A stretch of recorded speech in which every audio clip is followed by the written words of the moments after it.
बाहेर पाऊस सुरू झाला की वातावरणात बॅक्टेरियल आणि व्हायरस खूप वेगाने वाढतात. यामुळेच घराघरात सर्दी, खोकला, ताप आणि अंगदुखीचे रुग्ण दिसू लागतात.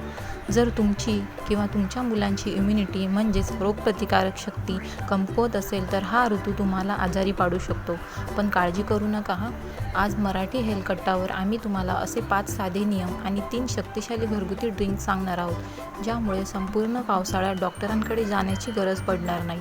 चला तर मग पाहूया. सुरुवातीला पाहूया 3 सर्वोत्तम इम्युनिटी ड्रिंक्स. नंबर 1 आहे आल्याचे पाणी. आपण आधी पाहिल्याप्रमाणे सकाळी आल्याचे पाणी पिल्याने छातीतील कफ विरघळतो. आणि नंबर 2 आहे तुळस, मिरी आणि हळदीची आयुर्वेदिक काढा. हा काढा घशातील खवखव आणि जुना खोकला एक रात्रीत घालवतो. आणि नंबर 3 आहे गरम दुधात हळद आणि सुंठ पावडर. रात्री झोपताना हे दूध घेतल्याने शरीरातील वेदना कमी होतात आणि प्रतिकारक शक्ती दुप्पट होते.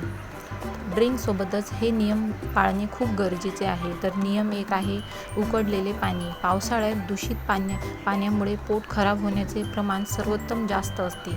म्हणूनच नेहमी पाणी उकळून आणि कोमट करूनच प्या. आणि नंबर 2 आहे हिरव्या पालेभाज्या टाळा. या ऋतूत पालेभाज्यांवर जंतू आणि कीटक जास्त असतात. त्यामुळे शक्यतो पालेभाज्या टाळा आणि खायच्या असल्यास गरम पाण्यात स्वच्छ धुवून आणि चांगल्या शिजूनच खा. नंबर 3 आहे ताजे अन्न खा. शिळे अन्न अजिबात खाऊ नका.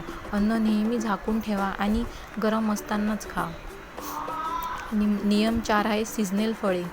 आहारात सफरचंद, पपई आणि डाळिंब यांसारखी फळे आवर्जून ठेवा.